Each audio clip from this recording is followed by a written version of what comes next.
me an opportunity to participate in the Indian Institutes of Information Technology Public-Private Partnership Bill 2017. I stand to support this bill. Although this bill is about IIITs, it concerns higher education. Therefore, I will briefly speak about related issues too. Everyone demands ITs, IIM, IIITs, institutes of higher education, but nobody talks about the quality of education. You hear pass-outs from these institutes getting salary package up to 40 crores per annum. But do you ever hear of millions of students that pass out of this that don't get any job at all? We are all busy and demanding only buildings, but not effective centers for higher learnings. The reality is that we have entrance tests, but not exit tests. We don't think of, after passing out the students, where they go, where they employed, whether they are getting their jobs or not. We don't ponder over this. According to 2017, a study by employability assessment company Aspiring Minds, only 4.77% of candidates can write the correct logic for a program. A minimum requirement for any programming job. This is a very deplorable situation. Can we have an official government survey about how many people are employable after they pass out from any just IIT? Estimate come in 2012 say that the total figure of training students to make them employable might be billion annually. This is the amount spent by the corporate after the students themselves pay 10 lakhs each for getting educated in a private engineering college. The amount of money being wasted because of inferior teaching and training levels and none. Imagine how much money would corporations save if the pass-outs were effective. Benefit the Indian economy immensely. What is the importance of this bill?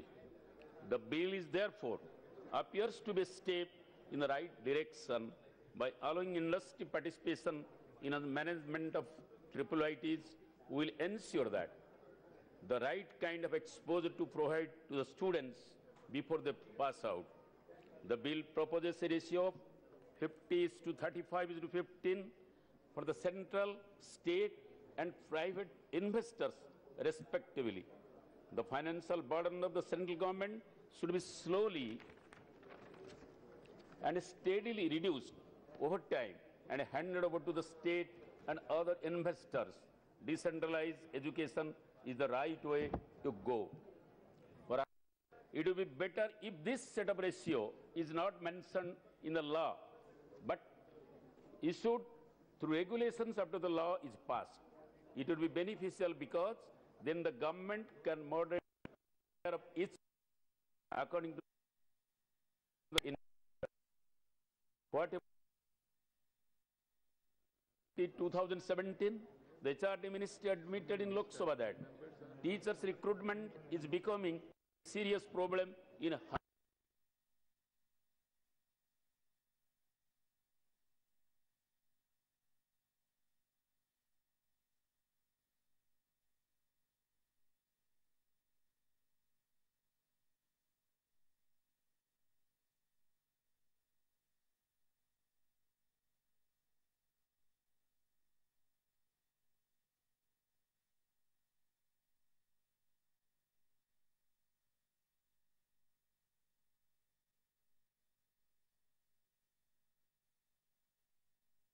teaching.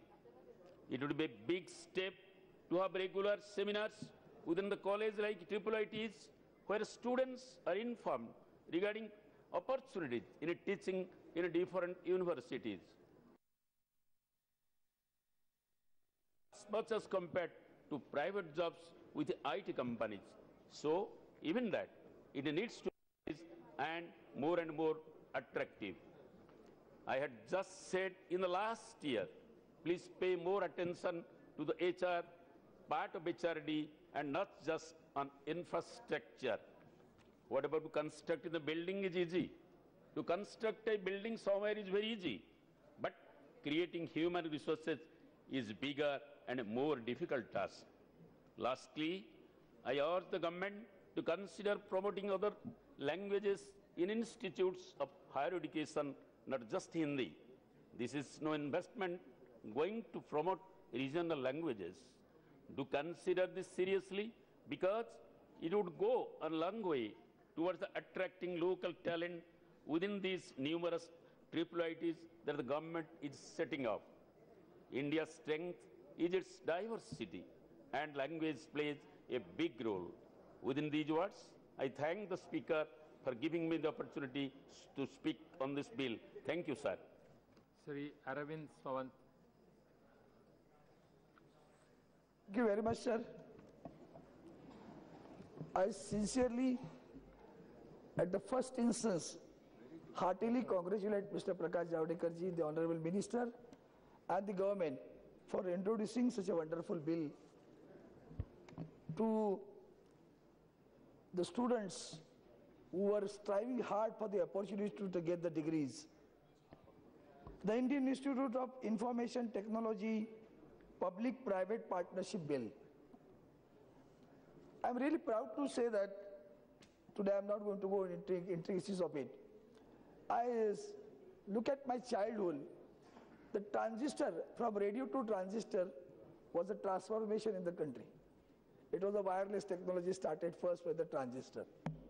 And from transistor onward, the technology within the last 10 years has grown up such a speedily that the particularly IT sector, information technology sector, has created a revolution in the world.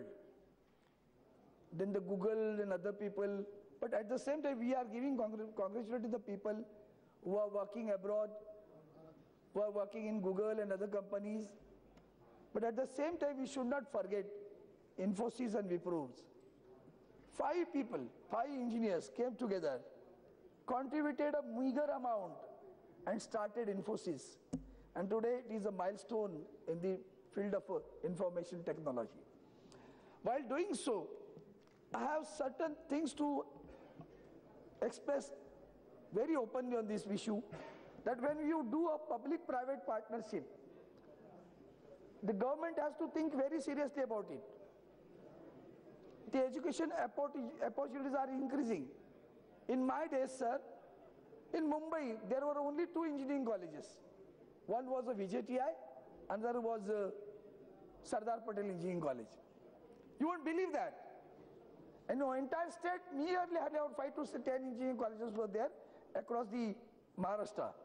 But then later on, the development took place. The education field was open and the private sectors came into the education, but at the same time, it has created a hurdle for the poor people.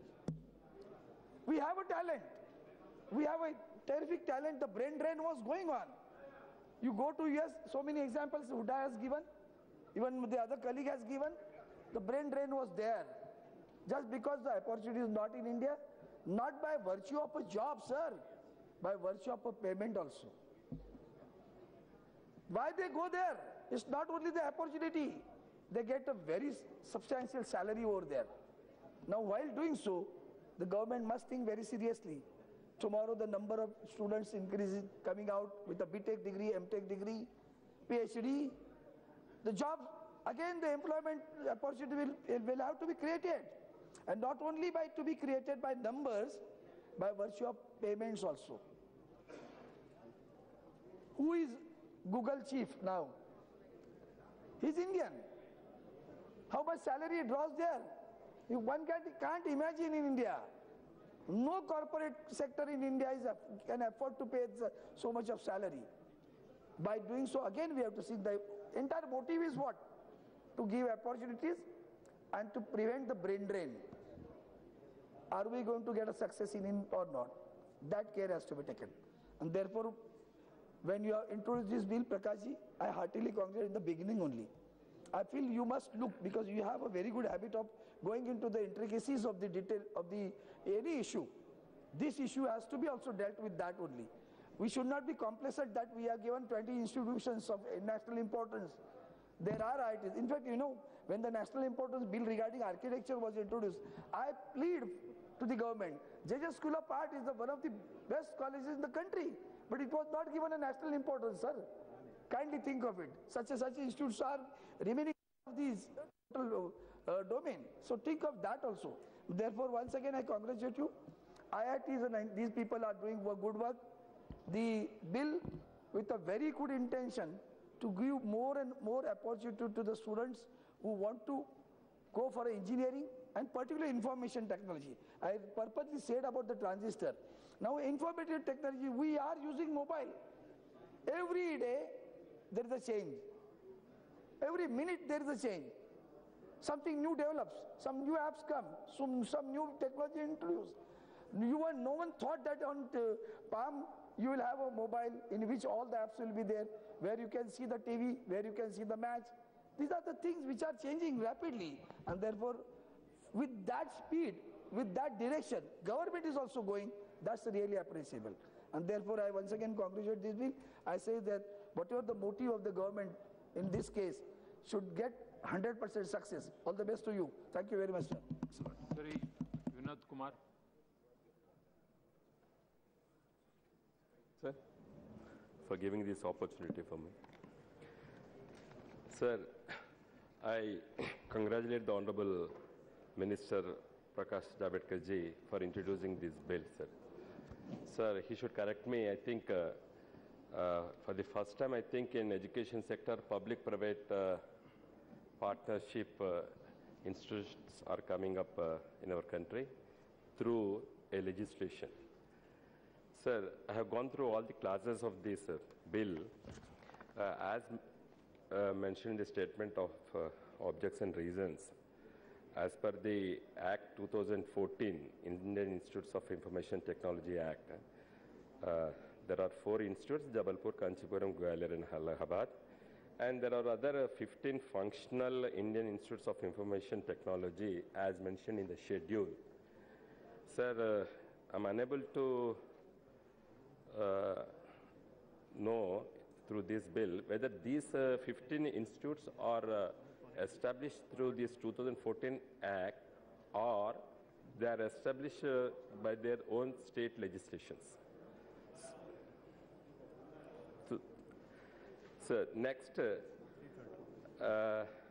I'm happy to note that even the Honorable Minister just mentioned in his opening remarks that the government had decided to set up 20 new Indian Institute of Information Technology in public-private sector. Sir, and through this bill, we are now going to empower these institutes to grant degrees and so that the degrees can be accepted through a statute. Sir, with regard to the financial, all other clauses mentioned in this bill are pertaining to the establishment of the institute and how they are going to function. Sir, as per the ratio, it is 50% is the central government and 35% is the state government and 15% is from the private sector. Sir, whereas in the constitution of the board and other financial committees and other committees, I would like to make a suggestion that when we are thinking of these private partners, sir, all these private partners, they have their own businesses. And those partners who are in technology, especially, and in the industry, when they are interested, I think it's better to see that they have a level playing field in making decisions. Whereas in this clause, we have not given such a chance for them to participate in the day-to-day affairs of the institute. Our intention is not to get money from them, because already you have mentioned 50% is central government, 35% is the state government, only 15% is a private sector. Okay, fine, that's fine. But I think your intention is that let the private sector contribute to the development of this institute in technology and contributing their new ideas. Sir, I'm happy to note that you have also mentioned that the reservation system will be implemented in these institutions. I think we are going to ensure it. Sir, I'm also happy to say that you already mentioned in the bill that you are going to give scholarships and also fund the institute for the economically backward students and also the meritorious students. That's a very good sign, sir. But I'm unable to understand. I think the Honorable Minister should explain. You said that you are going to spend money for the recurring expenditure for the period of 5 years. Does it mean that these institutes should survive on their own, whether these institutes should be self-financed, self-sufficient after 5 years, or to what extent we are going to support? I mean the state government and the central government as well. So that I'm unable to comprehend through this legislation. So I also want to bring to your kind notice that our state, the new state of Telangana, as per the earlier Act 2014, there is no institute in our state. The one which is mentioned in the schedule, that is number 1, that is Andhra Pradesh. It was earlier in the undivided Andhra Pradesh. Now it is in the present Andhra Pradesh. Sir, I hope that you will permit us to submit our proposal and also sanction one institute to the state of Telangana. Our Honorable Chief Minister, Mr. K. Chandrasekhar Rao Garu, he is very much interested to see that science and where to Hyderabad should, it's a center of technology already, information technology, and we do have an institute in the name of Indian Institute of Information Technology, which is a successful institute in Hyderabad, and we also need this institute under this Act, Public-Private Partnership Act, and I hope that you will grant one institute to our state of Telangana. And I request my Honorable Chief Minister, Mr. Chandrasekhar Rao Garu, to sanction it, my constituency, which you are well aware, Karimnagar. Thank you, one and all. PK Biju. Thank you, Chairman sir. Sir, it's a very important bill. I think it's a far-reaching implication in the higher education, particularly the engineering education in our country.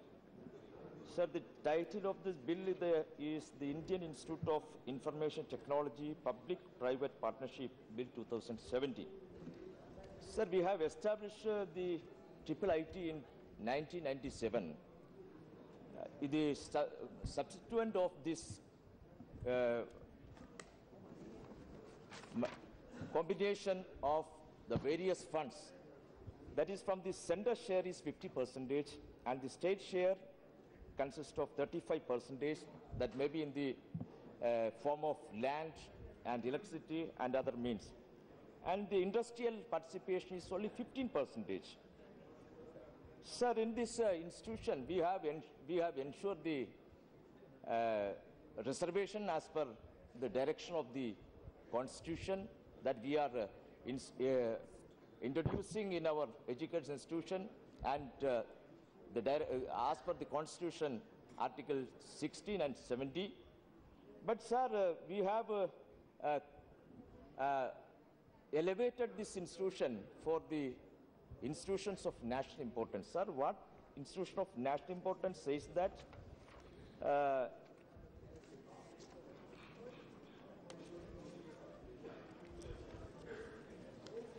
sir, the institution of national importance says that INI is a status that may be conferred for a premier public higher education institution in India by an act of the Parliament.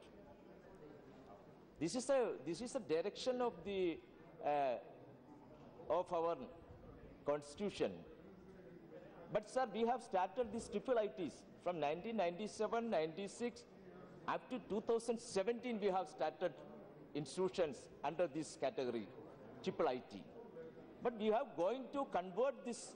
We have already converted 5 institutions in the status of institutions of national importance. Now we are going to convert 15 other institutions, elevated into the status of this institute of national importance.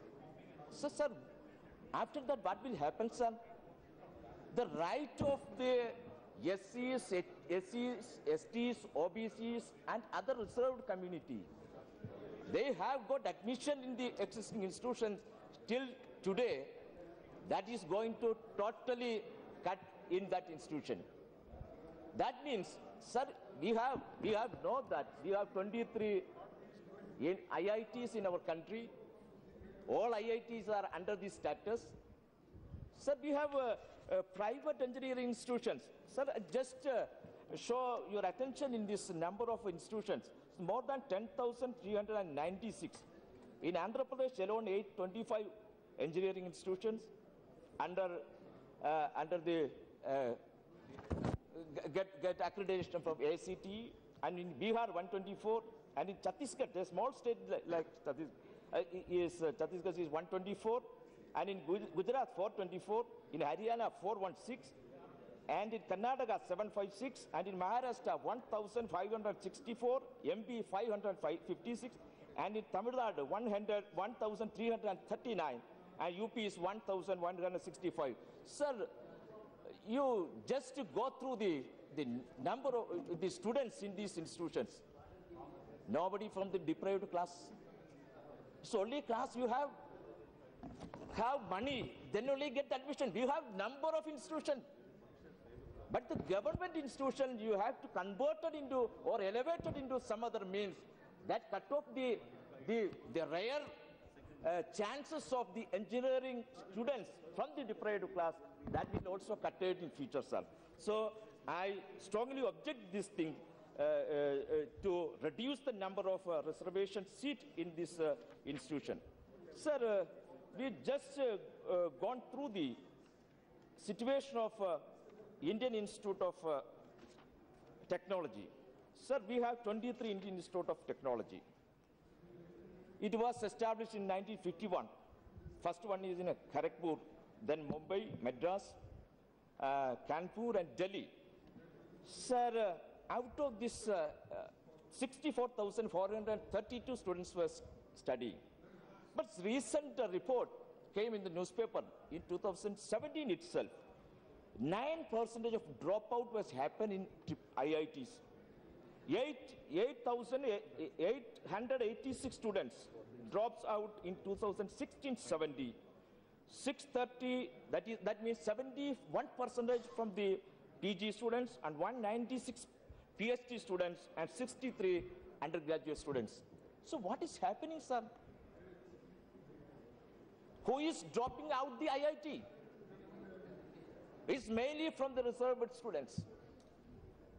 They cannot continue their studies without the harassment because the teaching faculty, the reserved faculty in the IIT were not vacancies still existing, not fill up.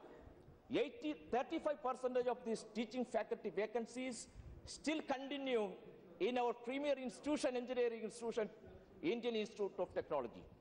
So government is going to move their control completely, change and hand it over to the institution, to the private market. That will not help our future generation. That will not help our country. That will not help our majority of the poor, toiling masses of this country.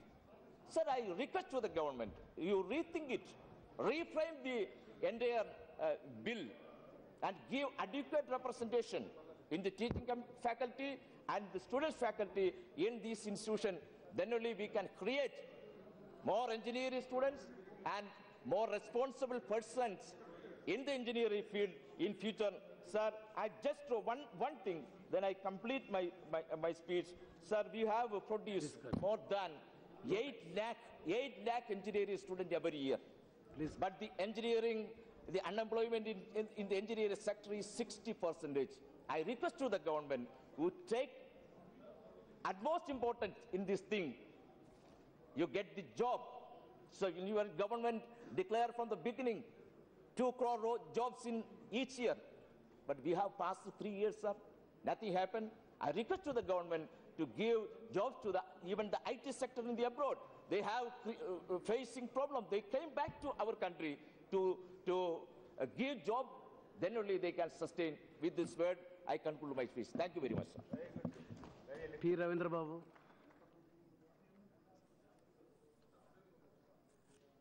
Sir, thank you, sir, for giving the opportunity. Sir, good evening, sir. Thanks for giving the opportunity, sir. On behalf of Telugu Party and my leader Nara Chandrababu Naidu garu, we fully support this bill. Sir, for the sake of brevity, I read some few sentences from the bill. The Indian Institute of Information Technology established under public-private partnership as institutions of national importance, with a view to develop new knowledge in information technology and to provide manpower of global standards for the information technology industry, and to provide for certain other matters connected with such institutions and incidental thereto. Sir, we are talking about these institutions at the time when this industry is going through major crisis. Everywhere there are retrenchments in the IT industry, and the Indian IT industry especially feeling the heat because of the firewalls being erected by America also, and a lot of people are not going there. H1B visas are also denied. So I doubt whether this Indian information technology which are intended for IT will have any future, because the content of the information technology is always short shelf life. Shelf life of this software is always very short. So those people who are trained in particular software rendered jobless, or rendered unemployment or underemployed usually. So this is the industry which generates almost $650 billion. And this is the industry which directly employs 23 lakh people, and indirectly 10, maybe 2 to 3 crore people indirectly also. And we earn a lot of foreign exchange also through this. But of late, lot of softwares developed by Indians, or lot of software developed all over the world, becoming desolate and becoming redundant and becoming irrelevant for the present. Therefore, I am of the strong opinion on behalf of my party, there should be an intensive training on the robotics or the artificial intelligence.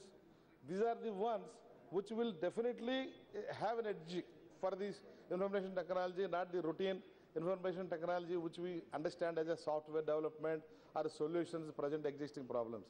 So therefore, these robotics technologies and also this artificial intelligence and divergent, unconventional things of IT industry should be also part of this curriculum, if at all this can be considered. And another thing, sir, instead of making them from IT industry a job seekers, let us make them as entrepreneurs, so that they can provide some jobs to the country and also youth also. We have a lot of expectations from IT industry. We should remember in the IT industry a revolution which even villagers also afford to go to abroad, going on a flights, taking their parents to America and other places. It has really made our country also very recognized in the USA and other countries. It is IT industry which has brought laurels to the country, not only in the social reputation, but also in the economic terms also. A lot of foreign exchange we are earning, in addition to employment directly or indirectly. But everything, every time, every year, the shelf life being very short in this software industry, they are becoming rendering jobless. And so many people are retrenched of late. So of late, there is a data also, 5-6 major mega IT industries, they started retrenching because they have already recruited surplus people during the bubble of this IT industry boom. Therefore, my request would be to the HRD Minister, through you, sir, to incorporate robotics, artificial intelligence, and the incubation centers wherever these things are coming up, software industry. And lastly, and our state being a residual state of the bifurcation, suffering a lot of handicaps, financial and of course education-wise also. We have a lot of institutions, thanks to the central government, they have already started and they're all functional also. I really thank you, sir, for personally on behalf of my party, for taking a lot of special interest towards Andhra Pradesh. I request you to continue the same interest. And, sir, it's a small thing. In the Kakinada, there was a triple IT inaugurated long back. I think 5, 6, maybe 7, 8 years back. It has just stopped there only. I request the HRD, Honorable HRD Minister, please look into this matter, why this got stopped. So this can also be restarted, and this can be given a new lease of life, and they can also have a PPP mode. I think it was started as a PPP mode only. So it got somehow buried in the layers of the time. So I request you to rejuvenate it and redo something for the triple IT in the Kakinada, and wherever Andhra certain new things were allotted, give a top priority and give a, some importance academically also for Andhra in Indian map. Thank you, sir. Thank you very much. N.K. Premchandran. Thank you. Thank you very much, sir, for giving me this opportunity in out of 10 priority because of my inconvenience. Sir, I rise to oppose this bill because in principle I oppose this concept of having public-private partnership in a higher education sector. Yes, I fully agree with the Honorable Minister that it is a necessity and urgency because already we have started, we have commenced 15 IITs, triple IITs have already been started. So to confer the statutory status to these educational institutions is need of the hour. I do understand it, but in principle, this mode of educational system in our country, definitely the ultimate result will be the poor, downtrodden people or the student community will be denying the right to have the best education in the triple ITs. That will be the result which is going to happen. Sir, I fully agree with the principles or the aims and objectives of the bill that in first part of the bill, that it is very the significance and importance of the information technology and also in the global industry also the necessity of having quality products, quality students in the industry is also need of the hour. We know in the Silicon Valley experience as well as in US experience now outsourcing and all these things, job seeking, all these opportunities are there. But the only point which I would like to make is that this triple IT should have the access to the poor children or poor children who belonging to the BPL and the common people of this country. And coming to the bill, sir, contents of the bill, the very powerful body enunciated in the bill is the Board of Governors. Sir, coming to the clause 3 of the bill, that is the Board of Governors. See, kindly see clause 3, subclause B. The board means in relation to any institute means the Board of Governors referred to in subsection 1 of section 40. So this is not a pure, clear definition clause. Why? Because you are saying that it is as per clause 14.1. Yes, I agree. Sir, coming to clause 14.1, kindly see clause 14.1, it is very interesting to see that what is stated, the constitution of the board will be as per clause 14.1. And what is clause 14.1?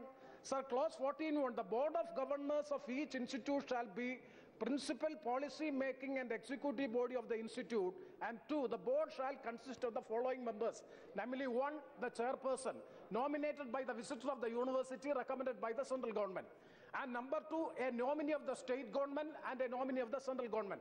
These are the 3 persons are being constituted as the board as per clause 14.1. And what about others? Sir, very interesting and contradicting to see that 3 eminent persons will be nominated by the board. There is no board now. See, we are making a legislation. The legislation should be pakka. You are saying that as per clause 3, the definition you are saying that what is a board, that will be as per clause 14.1 of this bill. As per clause 14.1, except the chairman and 1 representative each of the state government and the central government, all others are being nominated by the board. But there is no board. And the board is giving ample power. 1 nominee of 3 eminent person appointed by the board, 2 eminent academicians appointed by the board, and the director of the institute and registrar of the institute. That means the board, the concept of the board, and also the policy making, the fee structure, the admission, the prospectus, all these activities are being carried out by the board.